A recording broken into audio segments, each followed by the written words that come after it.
গ্রামের বাইরে এক নির্জন শ্মশান।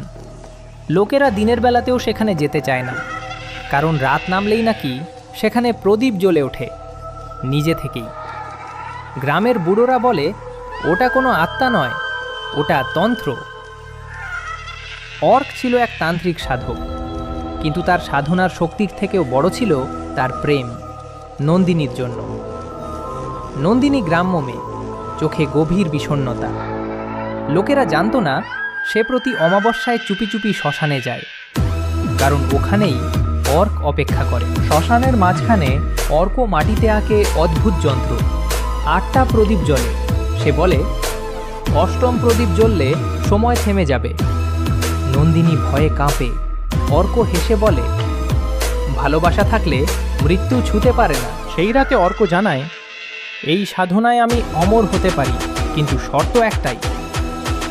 নন্দিনী ফিসফিস করে। অর্কের চোখ অন্ধকার হয়ে যায়।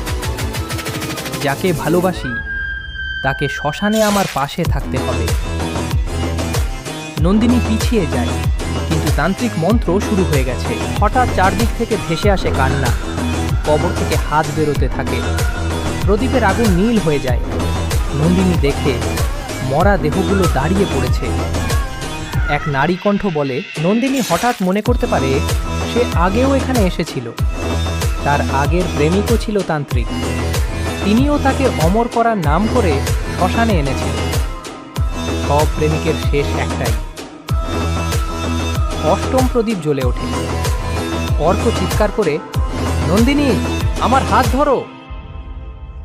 কিন্তু নন্দিনী দেখে অর্কের ছায়া নেই। সে মানুষ নয়, সে আগের এক তান্ত্রিকের আত্মা। প্রেম না অভিশাপ, নন্দিনী পিছনে ফিরে দৌড়ায়, কিন্তু শ্মশানের দরজা বন্ধ। এক অদৃশ্য শক্তি তাকে জড়িয়ে ধরে, কানে ফিসফিস, প্রেমে বিশ্বাস করো না, তন্ত্রে নয়। পরদিন সকালে শ্মশানে শুধু পাওয়া যায় 8টা নিভে যাওয়া প্রদীপ আর এক মেয়ের পায়ের ছাপ, যা গিয়ে শেষ হয়েছে একটি কবরের ওপর। আজও অমাবস্যার রাতে শ্মশানে কেউ গেলে এক তান্ত্রিক পুরুষ আর এক নারীর ছায়া দেখা যায়, হাত ধরে দাঁড়িয়ে, কিন্তু তাদের পা মাটিতে ছোঁয় না।